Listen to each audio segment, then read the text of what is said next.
Lisa, who claims they're old pals from the pawn shop world. Ashley's face is a mixture of confusion and amusement as she tries to recall Lisa from the past. It's like a game of memory gone wrong, with Lisa insisting that they're besties while Ashley's scratching her head, wondering if she's entered the twilight zone of pawn shop encounters. Like instant unconditional love for me. She doesn't know me. I'm coming. Lisa's affection for Ashley kicks into overdrive, leaving poor Ashley feeling like she's in an episode of a pawn shop soap opera. Lisa's suggestion of exchanging numbers adds a sprinkle of awkwardness to the mix, like a sitcom scene gone awry. It's just a suggestion. Ashley gives into the madness, agreeing to pawn Lisa's chain with a smile plastered on her face. It's the kind of absurdity you can only find in a pawn shop, where deals are made amidst deliberations of unconditional love and compliments about dental hygiene. And the scene. How much did you get on this? I get last time 120. Okay. A bizarre encounter unfolds as a man dressed in a sweaty shark costume barges into the pawn shop demanding $800 for the costume. Identifying himself as Les, the man claims to be a professional mascot by day and a dancer by night, specializing in hyping up crowds for shark fights. His erratic behavior and peculiar demands leaves the staff bewildered and grossed out, especially when he tries to persuade them to try on the costume despite its unpleasant odor. And his demands, insisting that the costume is unique and irreplaceable, despite comparisons to generic Halloween costumes. To demonstrate its allure, he persuades an employee named Rick to try it on, claiming that it'll make him feel empowered. But then something strange happens. Another worker interrupts, reminding Les of an earlier deal and pushing him to speak with his father. The customer becomes more hostile and threatens the crew with horrific imagery as tensions rise. Actions become intolerable. A tumultuous altercation ensues, setting off a dramatic sequence of events. The crew doesn't know what to do with the sweating half-naked man because nobody really wants to touch him. The staff ultimately gets Les to leave after a lot of berating and threatening, but not before one last round of obscenities and threats. Ultimately, the customer storms off, leaving behind his costume as a bizarre reminder of You pick I it, beat mother. up your side. Pick it, mother. Do it. Hey. The sassy black woman strolls into the pawn shop, her demeanor already hinting at frustration. She approaches Ashley, the pawnbroker, with an air of annoyance evident in her voice as she recounts her misfortune of having her car vandalized. Pawned my necklace kinda pissed off, some little hating ass bust out my windows of my car, she vents. Now she's here to cash in on her necklace, a purchase she once valued at $400, now looking to squeeze out $200. But Ashley's response isn't what she expected. Instead of a quick agreement, Ashley questions her authenticity of the necklace's diamonds, setting the stage for tension to escalate. My necklace, kind of pissed off, Some little hater ass bust out my windows in my car. That's why I'm trying to pawn this necklace. I paid $400 for it. I'm looking to get two. What you think? Why you say that? I just said, So when you bought this, what were you told that it was? Diamonds. They're not. Them real diamonds, boo. I just told y'all to piss up. And you telling me that you ain't gonna give me $200? The customer's irritation boils over as Ashley challenges the necklace's legitimacy. First of all, you're coming in here with an attitude, Ashley asserts, further provoking the already incensed customer. The situation teeters on the edge as the customer warns of repercussions from her youngins in the neighborhood. But just as tempers flare, the security guard intervenes, attempting to defuse the escalating confrontation. However, the customer's retort, claiming the diamonds are breathing, only adds fuel to the fire, exacerbating the friction between her and Ashley. Okay, first of all, you're coming in here with an attitude. I don't get. Well, I'm not interested in this. If you keep playing with me, I won't get real mad. This is a recession. Hey, I need the mother money, all right? Is you gonna give me the money or not? I got some young to come in the hood, tear it up. What are you gonna do? Is that the security guard? Let me explain to you something. This is fake. Don't you see? The diamonds is breathing. The diamonds are breathing? The diamonds is breathing. Are you serious? As tensions peak, the customer's threats and insults intensify. Get out of here, you ain't gonna give me my necklace, she snarls, her anger palpable. The situation spirals out of control as she lunges towards Ashley, prompting the security guard to step in decisively. With firm hands, he escorts the irate customer out of the store, her voice echoing her fury even as she's forcibly removed. The scene ends with a chaotic crescendo, leaving Ashley to exhale a sigh of relief as the door slams shut behind the departing customer, bringing an end to the tumultuous encounter. Get out of here. You ain't gonna give me my necklace? Here you go. You ain't. Don't touch me. Oh, I'll catch you outside, you dirty. No, you better not touch my nigga. I'll beat your tall, gumpy ass up. I shoot her ass up. Les gets a visit from a guy claiming he's on a mission from his wife to find furniture. A husband sent on a quest for home decor by his better half sounds like a scene from a comedy. Now, Les is prepared to negotiate, but as soon as they begin looking through the goods, things get hilarious. Well, here's the deal. I just moved from New Jersey, my wife and I. We just bought a house, and she sent me here. She said, see what you can pick up. Perfect, let's find some. You gonna clean all that up before I buy it? That's why it's so inexpensive, right? Really? Yeah. I gotta tell you, man. We have used furniture that's used. Yeah, That's why it's $397.77. really? Well, I only got $200. The customer isn't overly impressed with the couch's condition. Although he has a budget, he's unwilling to spend money on something that appears to have been through a muddy wrestler's match. The banter gets funnier as the customer tries to negotiate while Les defends the integrity of his used furniture. All right, man, let me try, man. I'll tell you what, my shoes are cleaner than this couch. Then don't buy it. Make me a deal. I got cash in my pocket, man. Wow, Come on, man. $200. Come on.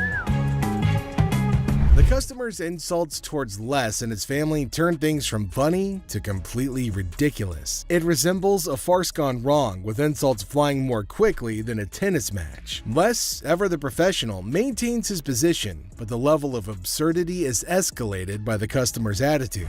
This is not the way we operate in New Jersey. What kind of operation you guys going on, man? I bet you're not here far. This was actually my couch. We had to reupholster and I gave it to Ashley. Is that right? Yeah. Is that your daughter? That's my daughter. She must be nasty, too. What did you just say? Don't make my... Come on, man. This is how we do it in the deep. The customer's rudeness hits a peak, and Les puts his foot down, Detroit style. It's a showdown worthy of a Wild West movie, complete with threats and a swift exit. The customer's departure leaves everyone scratching their heads, wondering what had just happened in the wild world of pawn shop negotiations. I got $200. Yes, sir. I'll go someplace else. That's the dirty D right there, baby. Where'd he go? I think he went back to New Jersey, sir.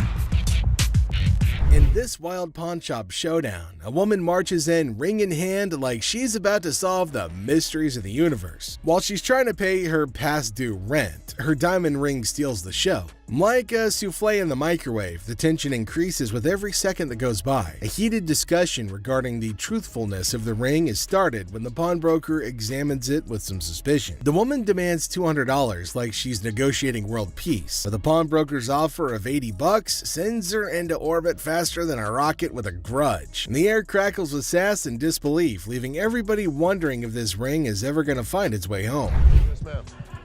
I was coming to pawn my ring because I have to pay my rent. It was due a couple weeks ago. Oh, okay.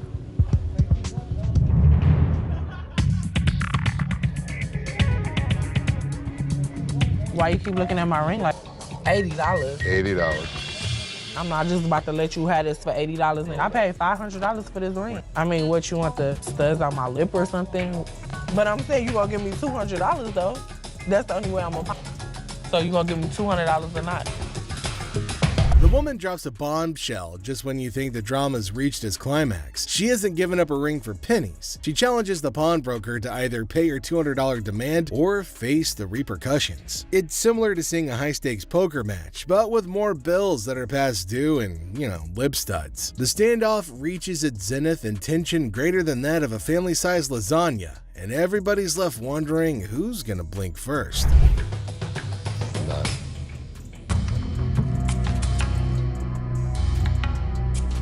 As the dust settles, the woman's exit is as dramatic as her entrance. With a final flourish, she declares her terms and storms out like a diva exiting stage left. The pawnbroker's left scratching his head, wondering what just hit him, while the security staff's probably updating their resumes after narrowly avoiding a showdown. Man, what the? She can go. She can go. Thank you. This woman could not keep control of herself. I don't know what the hell her problem was. I don't accept that kind of behavior. She's lucky my security staff didn't beat her ass. the bustling aisles of the pawn shop, two guys saunter up to Ashley with a peculiar demand. Now, they're aiming for a refund, claiming that a bunch of things that they bought from the pawn shop are no longer working. As per policy, Ashley asks for a receipt, and she also asks them questions to verify what the problem is. For refund. When we got to our work site, it just stopped working. We're in the construction business, declared one of the customers, with all of the air of a seasoned foreman. Now, Ashley was asking, her suspicions peaked about where the power source was. At the work site, of course, was the swift reply, a tad too rehearsed for Ashley's liking. Smelling something fishy, Seth and Les united in their quest for truth. So, Seth, being suspicious, decided to plug in all the gadgets to test to make sure that they work. And lo and behold, they worked just fine. What type of work you do? We doing construction. Where's the battery? The battery is at the work site. We on the clock. Here, I'm gonna plug these in. Oh, that works.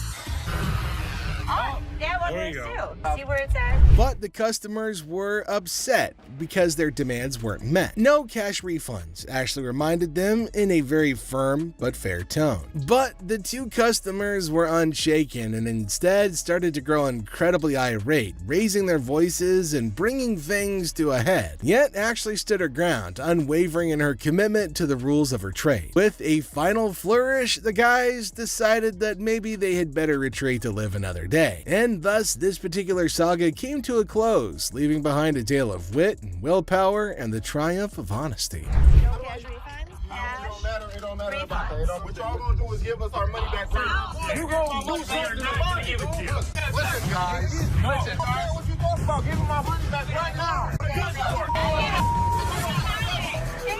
This scene shows a frustrated taxi driver approaching a man waiting in line at a pawn shop and demanding money for a $90 fare. But the man's attention is on receiving the money, so there's an argument. Tensions escalated because of the man's insistence on waiting in line and the cab driver's irritation. Hey, dude! Come on, give me money. Do you see I'm in line right now? Yes or no? You're standing in line to what, man? I want my... Excuse me, hi. What's going on here? First off, The man owe me money Hold for on. his ride.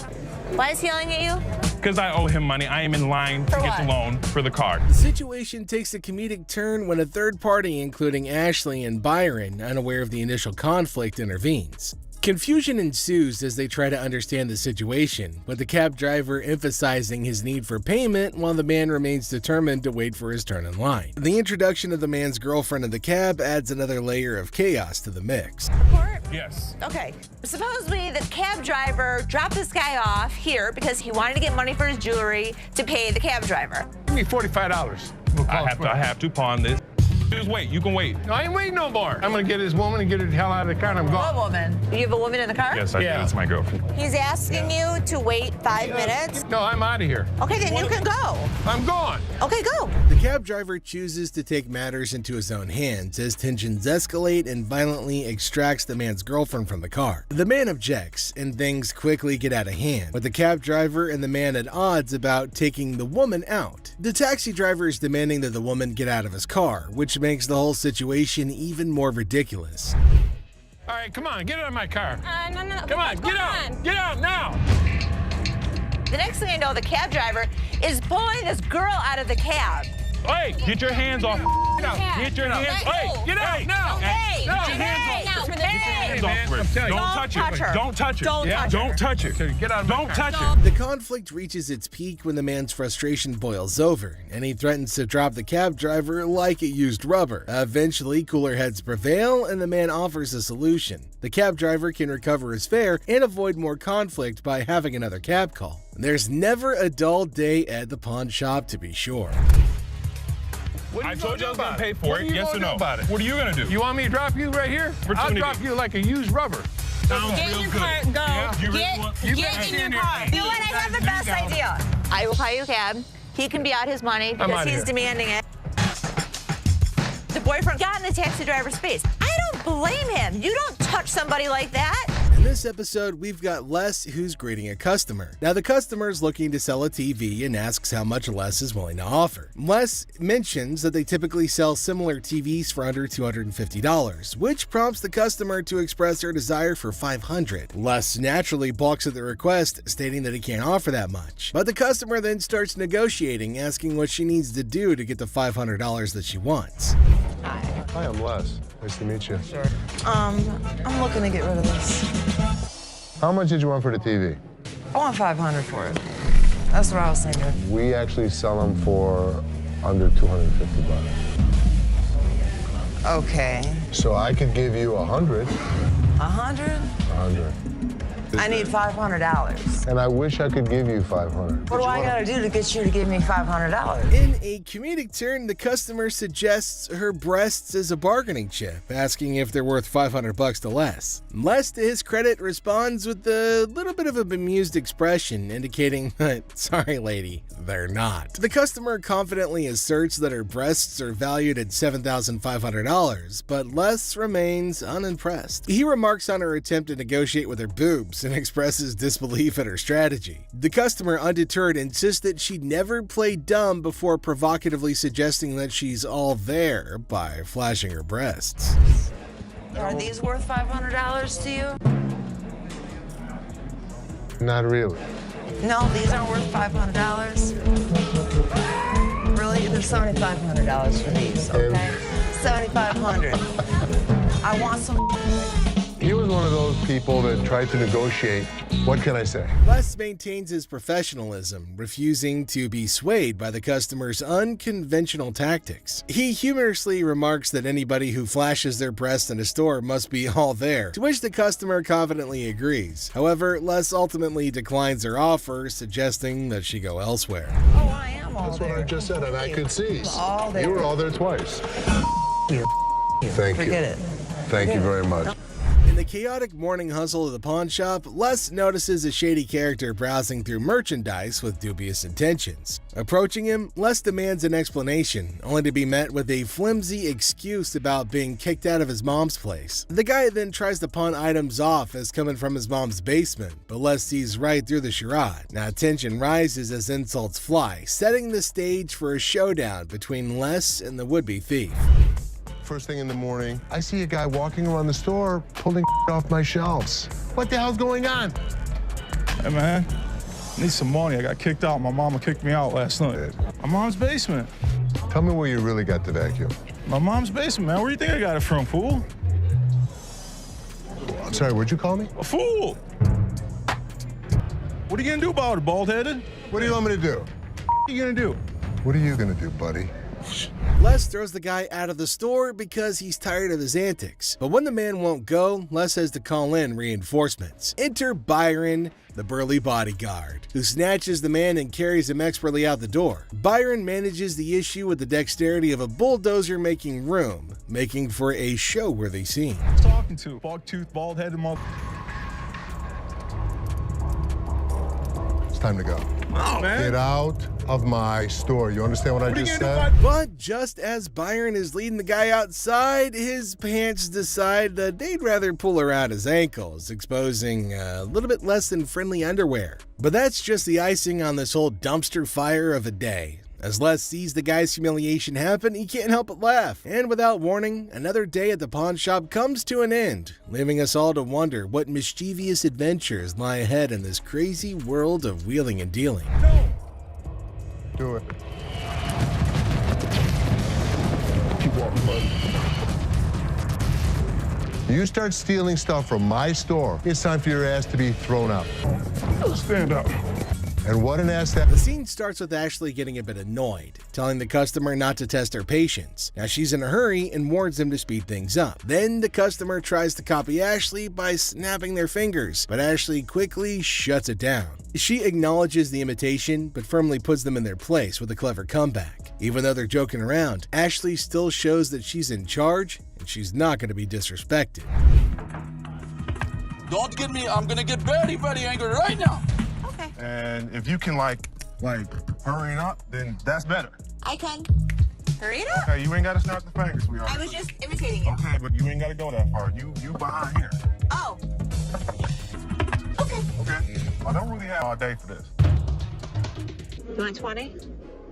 I want 40. Things escalate when Ashley catches the customer imitating her again. This time, she's not as amused. With a mix of annoyance and humor, Ashley tells her to knock it off. She's not playing around anymore. Finally, she wraps things up with a funny twist, saying goodbye with a playful fake travels instead of the usual safe travels. It's a perfect ending, showing Ashley's authority and humor all in one. Are you imitating me?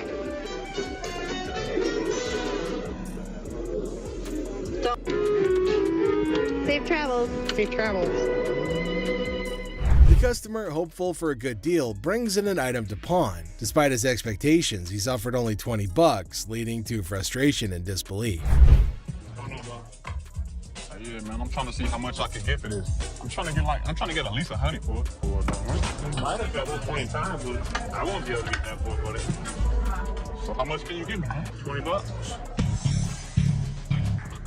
Hell, you I'm more or less helpful than anything. Man, I'm gonna need more than $20 for this, man. Les throws the guy out of the store because he's tired of his antics.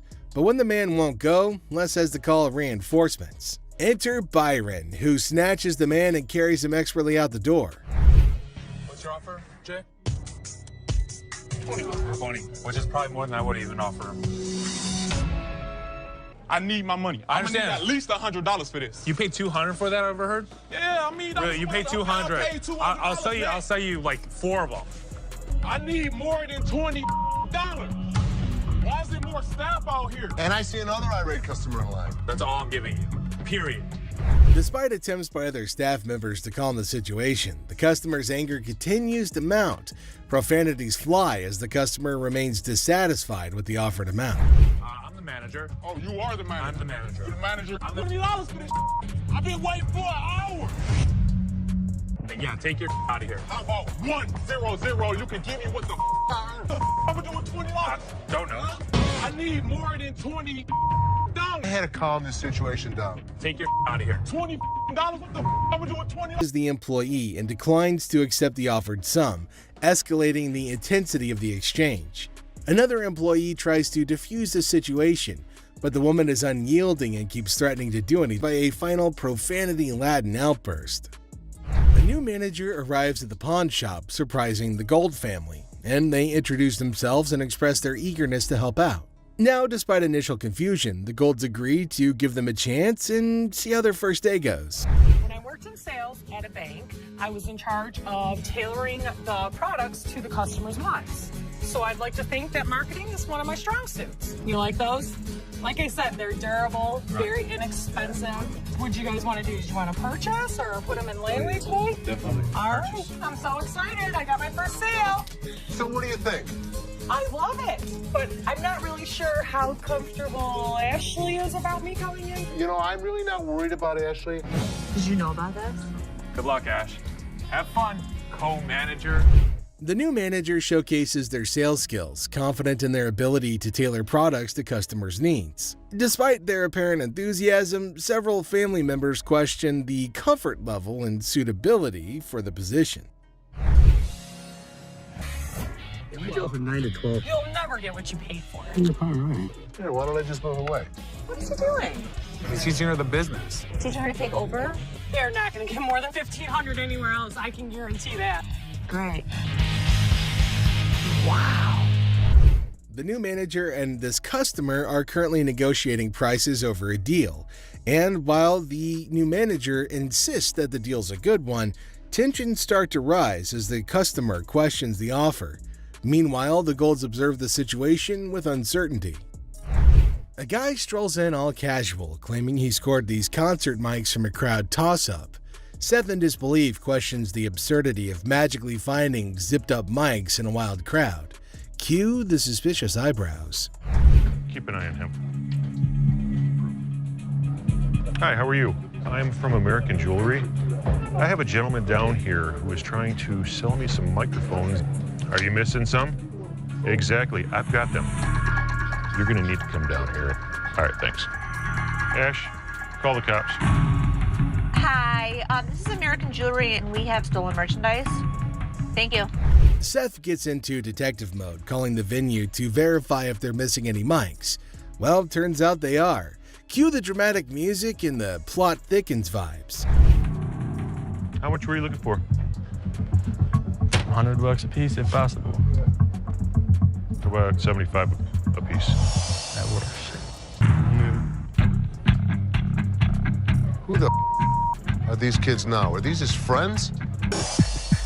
So we're waiting for the police to come. Okay. They're leaving. No, man, you can't leave. The cops told us to hold you here. Why? I'm not the person that came up. We're all involved in the group. That's the way it works. Until we know what's going on, that's the way it's going to be. So if you want us to have a seat till the cops get here. Suddenly, the situation's hotter than a jalapeno in July. Seth's on the phone with the cops while the shady mic holder is sweating bullets. Security's on high alert as Seth tries to play cool, but it's chaos. Cue the circus music. So Ashley's caught in the middle of a classic family feud at the pawn shop. Dad's all like, "Close the door, Ashley, we need to talk." But it's not a cozy little chat. It's more of a what the heck's going on kind of situation. Turns out there's drama about TVs and Rich, and Ashley's like, "I used to run this joint, dude." Cue the fireworks. Always pinpointing on the bathroom. Can you stop talking over me? You don't appreciate me. You don't appreciate anything I do here. I don't understand. We're family. You treat me like I'm a piece of What the Do you ever point out the good stuff I do here? I don't understand. We're family. You treat me like I'm a piece of You inside. I don't even know what to do I'm anymore. taking the store side. Ashley is laying it all out. Now she's feeling underappreciated, like she's stuck in some kind of twisted family drama sitcom. She gets irritated and eventually walks out of the room. Then I quit. I'm done. You're not done. Watch. You're not done.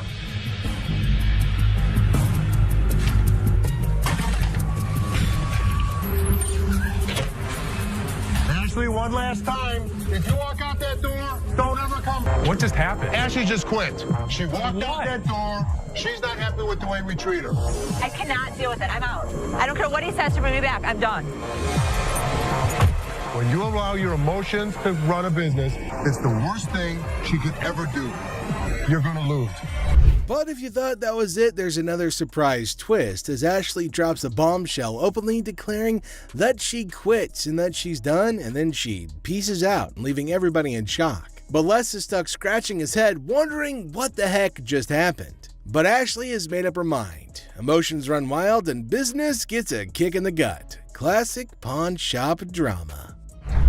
Get ready to chuckle as we witness an overenthusiastic customer diving headfirst into negotiations with Ashley over a watch. With all the finesse of a bull in a china shop, he throws out a laughable offer of just $75. Ashley, ever the comedic genius, bats it away with a playful smirk. But hold on to your hats, folks, because our customer isn't done yet. He dramatically ups the ante to a jaw-dropping $599 despite the watch being worth nowhere near that amount. Now, before you say something, now I'm gonna be honest with you. This right here, it's worth a lot of money. So this, I should get some change back. Hold on, wait a minute. This is worth, look at it. 2 and add 3 more zeros with it. 2,000, baby. Me out, and guess what? You gotta give me some change. Our intrepid negotiator isn't about to back down. With the confidence of a superhero, he insists that this watch is worth its weight in gold. Quite literally. He even flaunts a fat stack of cash, convinced that he's about to seal the deal. But Ashley, bless her heart, isn't buying it. She keeps a straight face as our customer sails further into the sea of absurdity, refusing to cave to his outlandish demands. Okay, and it's worth $2,000. It's rare to find a $2 bill that got red in it. Now tell me they ain't worth $2,000. I'm about to go deaf right now. Well, no more than that around your neck. You understand me? You little chunky, draw-looking person. Okay. Now hold on to your sides before they split, because things are about to get even funnier. As our customer cranks up the theatrics, Ashley's amusement hits an all-time high. With a twinkle in her eye, she gently reminds him that the watch isn't exactly a crown jewel. But our negotiator, bless his delusional heart, won't take no for an answer. Ashley keeps her cool, relishing every moment of this side-splitting showdown. You know what? I'm gonna tell you something. Okay. You owe bologna sandwich. Y'all ain't got no money. Have a good day. Big Mouth is hungry. Real funny, man. Y'all be killing me.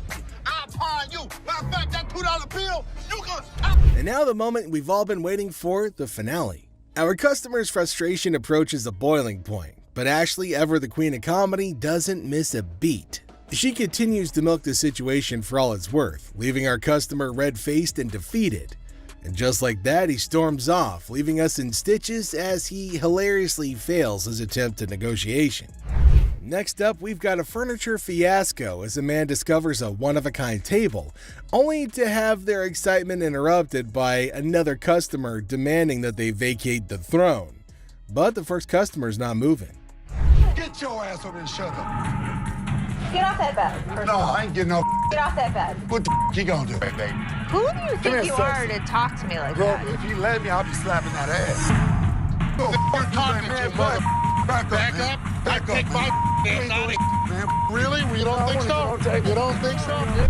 Tensions skyrocket amidst the customer's verbal barrage, but fear not, for Ashley steps in, serving sass and shutting down the disrespectful discourse. Honestly, with Ashley, who needs a savior in sparkling armor? Here's the way it's gonna roll. You don't disrespect my daughter in my store. Get the out of here. If this guy ever shows his face in this store again, we're gonna kick his ass. Gonna get your hands off me, Really? man. Really or what? We go You're back, man. disrespecting my daughter Go like back, that? Ultimately, Les has to step in and settle the score by enforcing the rule and ejecting the unruly patron. With one stern glance, Les sends the troublemaker packing, restoring peace and reminding everybody that disrespect isn't welcome in his kingdom. The scene kicks off with Grandma storming into the pawn shop, demanding her money back for a purse that she claims is fake. Now, she's not holding back, loudly insisting on a refund while the audience can't help but applaud her fiery entrance. You don't want to mess with a grandma on a mission, so she demands to restore her sense of humor before anything else happens. She insists on getting her money back, saying that the purse she purchased was just as phony as a $3 bill. Just when you think the situation can't get any more ridiculous, Grandma takes out her cigarette and lights up in the store. Les, however, ain't having any of that and warns her right away that smoking isn't permitted anywhere, especially in his store. Grandma, however, is in no mood to follow the rules, leading to a showdown where Les tries to put out her cigarette while she vehemently refuses. I'm bending over backwards to appease this granny. I'm trying to be professional and I'm trying to give you courtesy. Give me my money. That's all I want is my money. As the literal smoke clears, Grandma's still not backing down. She demands her money with a threat of legal action, insisting that she'll see Les in court. Les, exasperated, finally agrees to give her the refund just to get her out of his hair. But even as he tries to make things right, Grandma ain't done. She wants a card because she's ready to sue his butt. And with that threat hanging in the air, she finally storms out, leaving Les bewildered and relieved. Just when Les thinks the ordeal's over, Grandma turns back with one final threat. She's gonna bust his window. Now Les tries to reason with her, but Grandma's not having it. She's ready to throw down. But Les can't help but reflect on how she's nothing like his own grandma, leaving the audience in stitches at the absurdity of it all. And that's it for today. Thanks for being a part of the Hardcore Pawn adventure with us. We hope you like the drama and surprises. And make sure you stay tuned for more pawn shop stories. See you next time. Watch Les the Pawn Shop Detective figure out a mystery with messy DJs and laptops held captive. See the suspenseful investigation unfold right here. Laugh and cringe as a shouting woman causes trouble in the pawn shop, making Seth and Les really mad. Then a guard shows up and there's a surprising twist outside. Okay, I went to get my purse back to make my payment. She's telling me this is expired. That's my purse right there. That one right there, the black one. A meticulous lady strides in armed with confidence and a fake receipt, proclaiming ownership of a purse. Little does she know that Ashley is the store's memory bank, fully aware of every item in its rightful place. The girl, in her eagerness, attempts to vault over the counter, unaware that Ashley, the guardian of scams, is on duty. It's my purse right there. How do you know that's your purse? Because I know my purse. Here's the money. I want the purse. That bag was never in pawn. If you want to buy it, I just want to look at it and make sure it's not mine. Undeterred by gravity and common sense, the girl persists in her charade. However, Ashley stands firm, recognizing the futility of the scam and the level of wrongness involved. It's like trying to sneak a peek at the answer key when the teacher is watching. Yeah, that's not happening. First of all, don't talk to me like I'm an idiot. Give me my purse or I'm going to come over that counter and get it myself.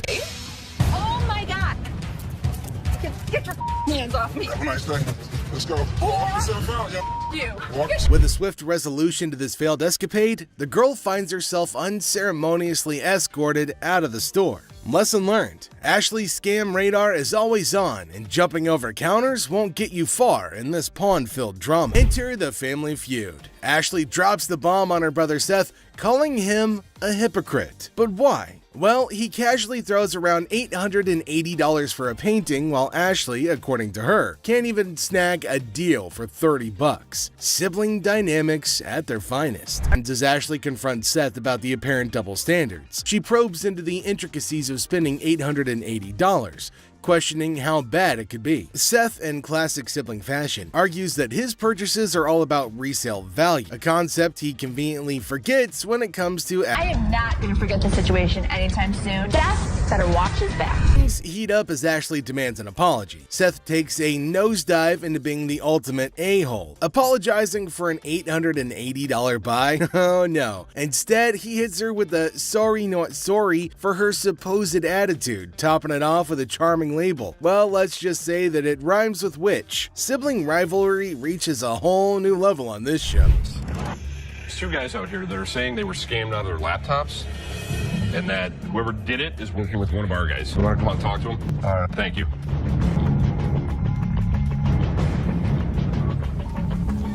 Who is it? Les is hit with some unexpected news. A few guys claim that they've been pawned by a girl from the staff. Les, ever the detective, approaches the situation with a mix of suspicion and humor, wondering aloud if he's either unintentionally swindling customers or if bizarre customers have taken up a new form of thievery. Tell me. She pawned 2 of our laptops, and she told us she was gonna bring them out to the back. Some of it being, we don't. Okay, wait. You pawned something? Yes, she had to take it to When our did you pawn it? Today. Today. She Okay. had to take it to our And the money? Yes. These two kids come in and talk about have some girl pawned 2 laptops. The plot thickens as 2 disheveled DJs step into the scene, laptops held hostage. The atmosphere turns somber as the weight of the situation sinks in. It's a strange occurrence that has everyone wearing expressions of confusion and concern. Les, with his seasoned cool, casually queries about the laptop's ownership, revealing they're registered under the mysterious girl's name. Split the money 3 ways, and one of my employees was gonna walk it out the back door. Either this is a new way for my employees to steal from me. To contact the owner because we want to. I am the owner. I'm just trying to switch the ticket so she can't have them. And it's in her name. No, that's why I wanted to know if I can't do it. The tension rises, but Les doesn't crack under pressure. Maturely handling the situation, he asserts that he needs the lowdown to work his magic and get those laptops back where they belong. It's a pawn shop mystery, and Les is the detective determined to unravel the peculiar case of laptops and loyalty. Tame a woman at the counter. Let's see what she's gonna come up with. Is she asking for free money? I think she might possibly be mad, though it is kind of funny that she's got enough courage to come up and ask for money without investing anything. Now, the lady at the counter frowned and asked her if she paid or not. Intriguingly, she hasn't paid anything, but she's still asking for money. And to make matters worse, she started shouting at her. Everyone around started looking at her, wondering what the hell was going on. Seth and Les get a little furious as everybody's just standing around trying to figure out what's going on. She started bullying her, but the lady tried to explain to her again that she misunderstood the agreement and they're not just gonna give her free cash. But this lady's just not listening to anybody. Well, Seth then enters, so who knows what's gonna happen now, the whole document or not, and she was not listening and constantly arguing and pointing to them as if they had done something wrong. Meanwhile, other women decided to intrude, and oh my god, it's gonna be funny. Looks like they've all decided to have a fight in the pawn shop. Wonder how that's all gonna end. And it looks like now see the other women get in and start shouting at her as everybody behind her was waiting for her to get out of the queue. So they started fighting, and now they're all having an immense fight. Everybody around is watching and laughing at them. Well, the guard had to go and break everything up. Well, at least they're all gonna get treated the same way, especially the one who created the mess. Pretty sure they're gonna hold him up and throw him out. And there they go, they're still shouting and fighting with each other as well. So they were sent outside and they started beating on each other, holding each other by their hair and hand. They beat the crap out of each other, and people around them were just watching and waiting and having a curious but funny conversation conversation about their nonsense. Talk about a hella cringe episode. It's Robert. Nice to meet you. Nice to meet you, Dennis.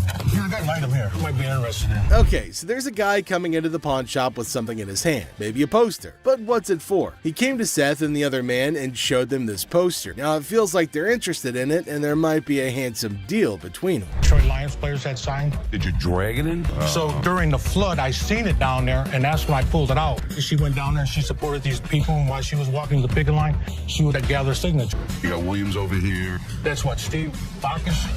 This is the first time a guy actually brought in, and I just got on the picket line because I'm on strike right now myself. We've been on strike for almost 3 months now. $1,000. He started describing the poster that's mainly about the protest of people in history, and it's got lots of signs of well-known people and has got a lot of worth. He explained everything in one go and demanded a heavy amount for it as it was really valuable to him. Seth told him that it's got some stains on it, and it's no doubt the same poster of historical strike, which made it worthy, but for him it might make a lot of difference. I hate the condition of it. I understand, and I You gotta understand when it comes down to collectors, everything is about condition. Absolutely. And I'm sure if your dad saw this, jump on the heartbeat.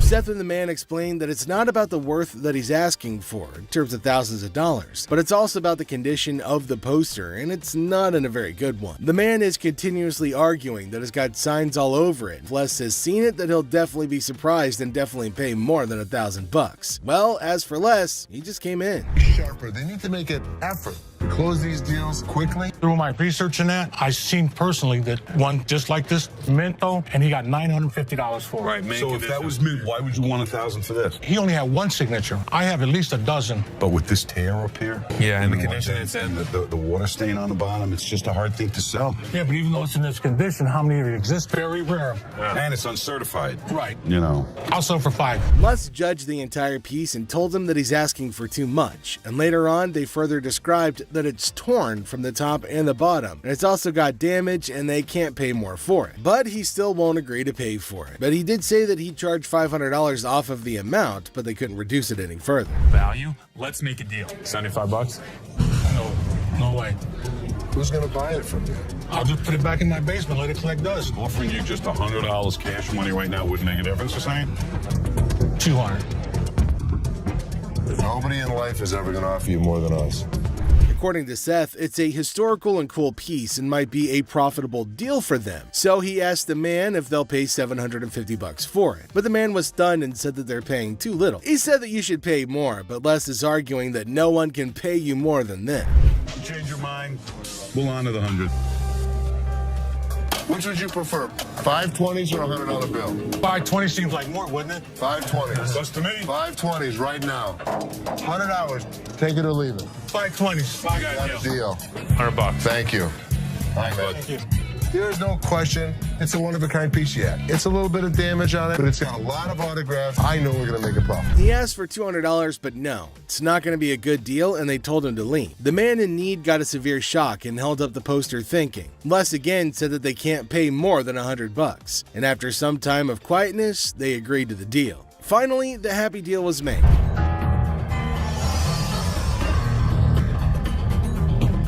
This is the guy? Right there. Here they come again. Les? Hi, how are you? I am attorney Kyle DeQueeve. So there's a man, probably an attorney with two ladies along, coming inside towards Les at a pawn shop. Now, Les knew about it before. He asked for Les, and fortunately, he was at the counter. He asked why they had arrived at the store. She's retained me to represent her in regard to a ring. Okay. My client brought in a $10,000 ring here, and she wants to either collect the remaining money owed to her on the ring or get the ring back. She's got a receipt right here. This is a counterfeit ticket. He said that he came here for the ring, which they bought from these ladies for $10,000, but they didn't pay and gave them the receipt. Now, he put up the receipt and showed it to Les and accused them of cheating and stealing from the women and taking their expensive ring. But Les was cool and controlled his anger. Whoever produced this ticket didn't understand this is the amount of numbers that are here. Okay. Number two is state law mandates that we print the law in a 12-point font. Okay. This is much smaller. That is some bull. It may be bull, but that's the truth. I don't know how I got mixed up, but There's the game-changing point. Les, after listening to him, explained that he will reveal the truth now by showing the real receipt that they had. He went and came back with real receipts that they've been giving to the customers. There, he spotted major differences. He notified him of the major changes in the receipt that he brought. The man looked rather weak and stunned in response. printing wrong or whatever, but this is the ticket he got from here. He didn't get it from him. He didn't get it from him. So now we just liars and we just come in. I'm not saying that you are. So you're trying to say my son a liar. I wish I had better news for you, but... That's bull. That's bull. The numbers don't match up. The paper stock doesn't match up. This is a fake. Now you side with them. You're not representing us. If I don't get my ring or my money from them, how you gonna get paid? The attorney turned to the women, but oh my god, they're still accusing Les of having given them the wrong receipt and asking the attorney to take the money from Les. The man, being down on himself as you can see, argued with them. The man showed the evidence to the ladies and told them that they were having the wrong receipt, but they continued to argue. Ticket, how about that? Nah, I don't believe that the store gave you this ticket. Nah, well, I don't believe you a real attorney. We ain't got it right. This boy, somebody better give me my money.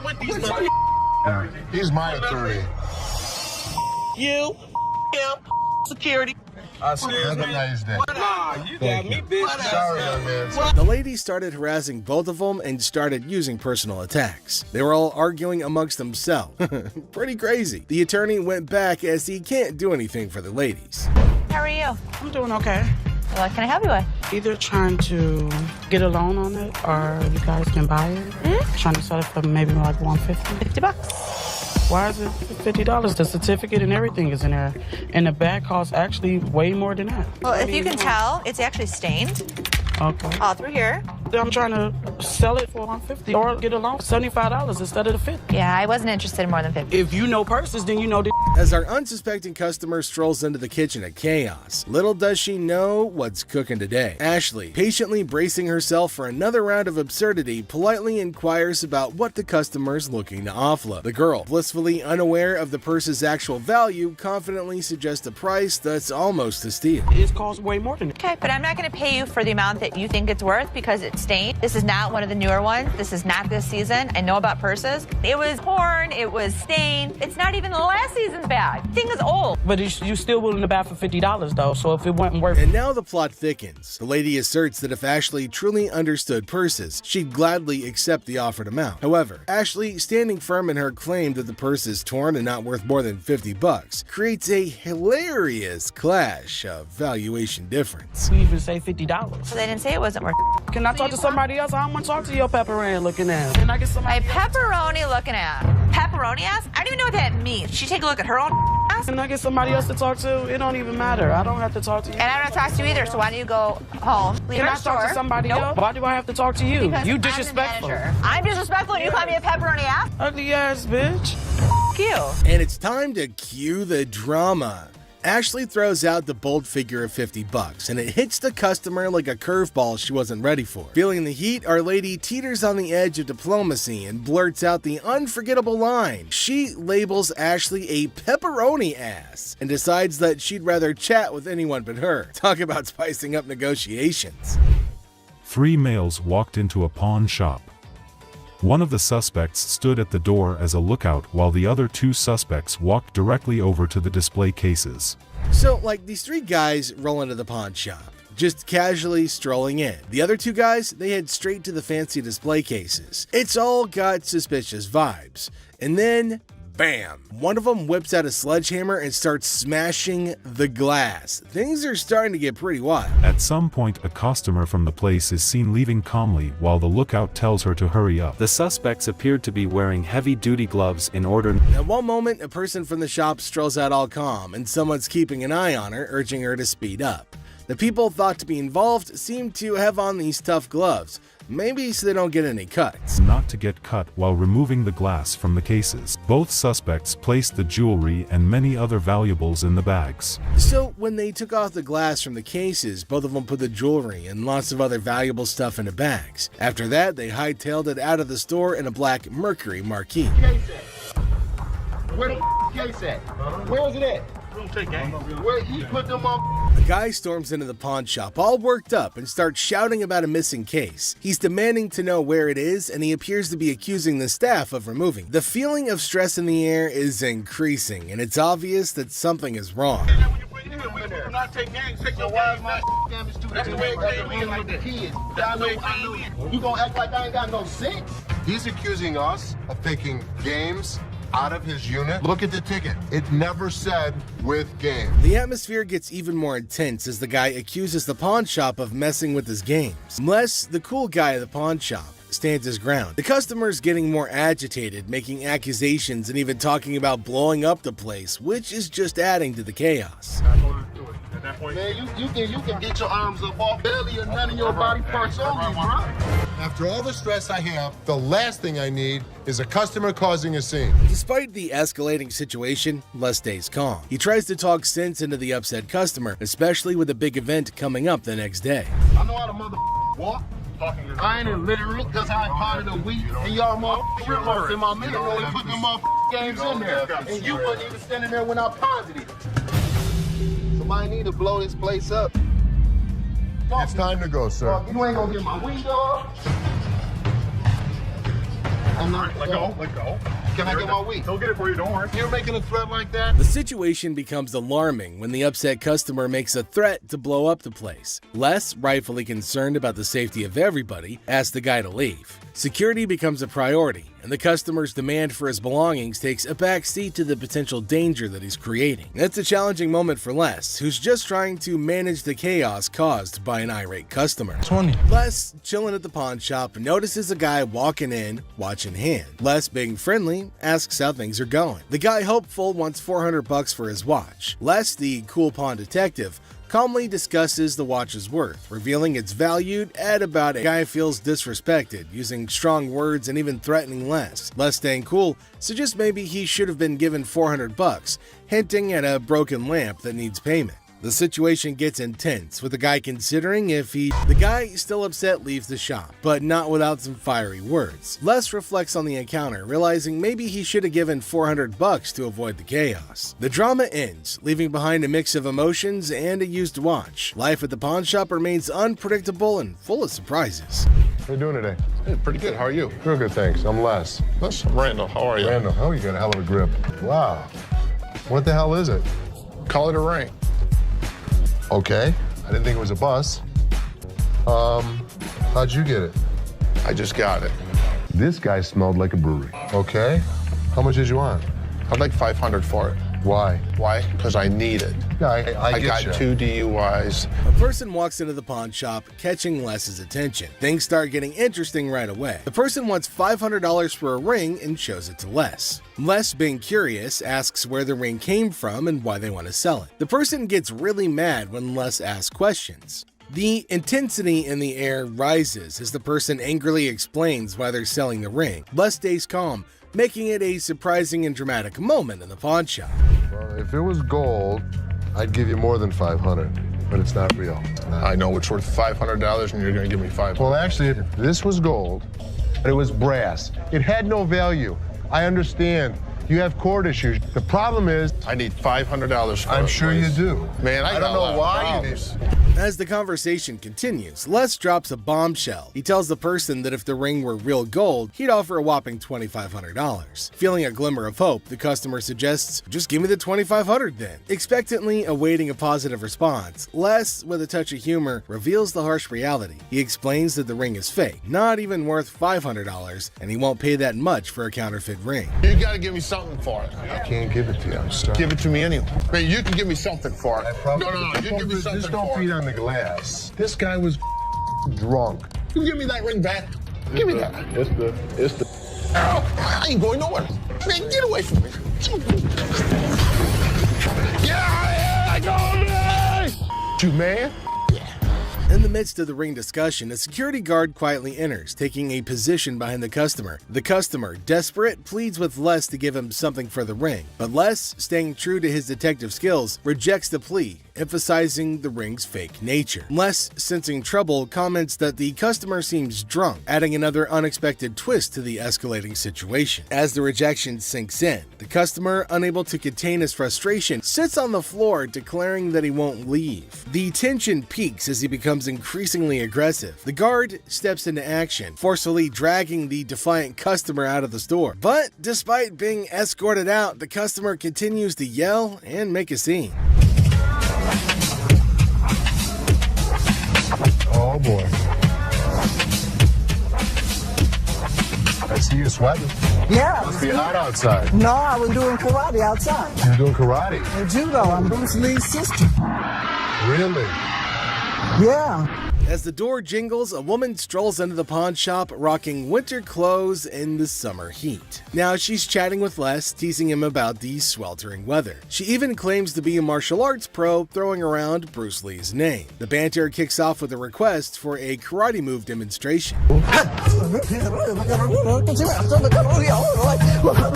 She said she was Bruce Lee's sister.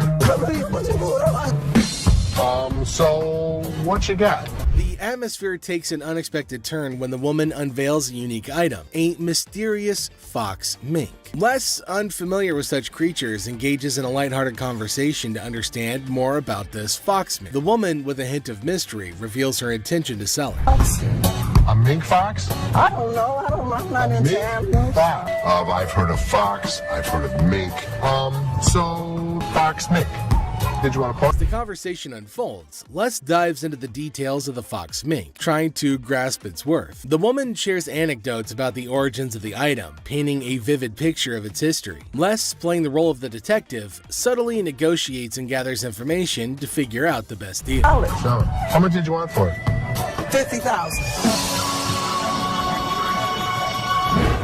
The encounter concluded with the woman deciding to part ways with her fox mink. Les, using his seasoned charm, finalizes the deal. The quirky tale of the winter-dressed woman and her unique pawned item adds an unexpected twist to the usual pawn shop routine, leaving both parties with a memorable experience.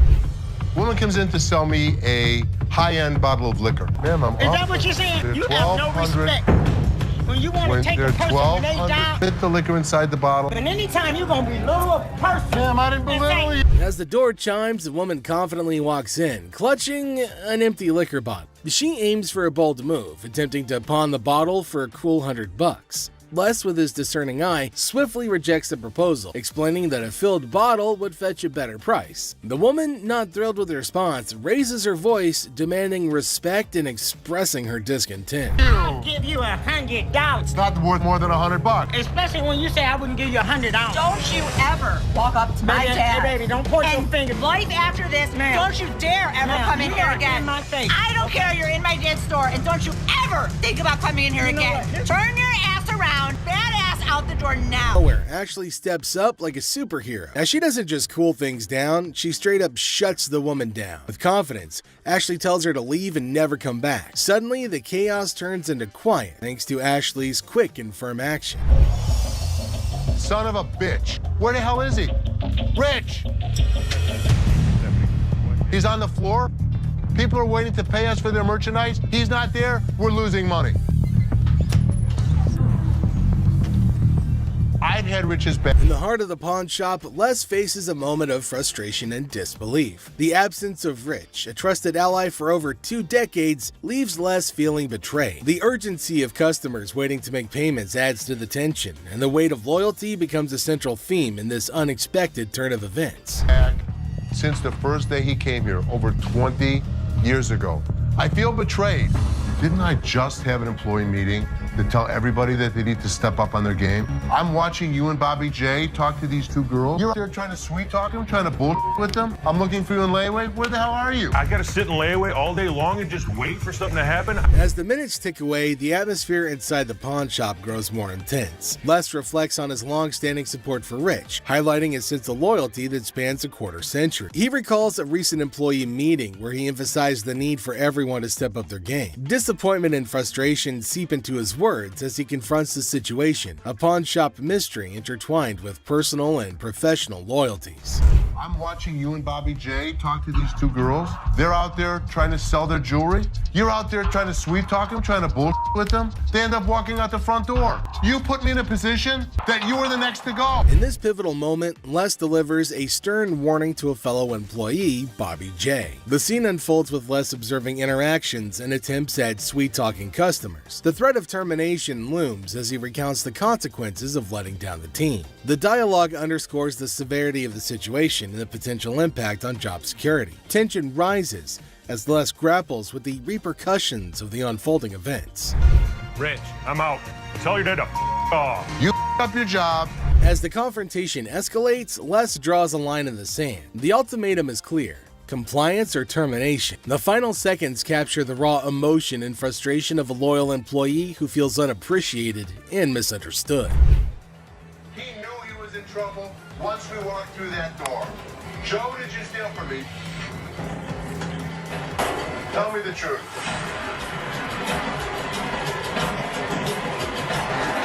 Inside the pawn shop, a sense of trouble looms as the head of security, Joe, faces a difficult moment. The air is heavy with anticipation as accusations are laid out. In a tense exchange, the truth emerges when Joe admits to stealing. The weight of the admission sets the stage for the unraveling of a trusted employee's actions.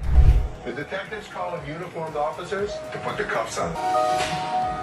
And then he reaches into his pocket and pulls out an assortment of jewelry worth over $7,000. As the admission hangs in the air, the situation takes an unexpected turn. Detectives call in uniformed officers to apprehend Joe. A place built on trust is now shaken to its core as the true extent of the betrayal unfolds. You go this way.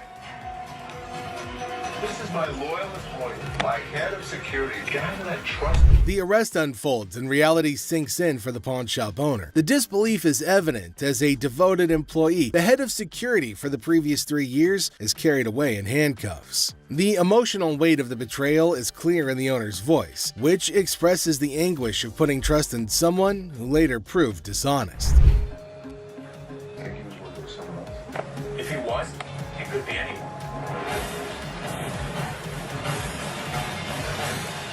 As the scene unfolds, questions linger in the air. The owner ponders the possibility of Joe working with someone else, leaving the situation shrouded in uncertainty. The aftermath of the betrayal raises concerns about potential accomplices and adds another layer to the unfolding drama. The final seconds leave the audience in suspense, contemplating the true extent of the security guard's actions.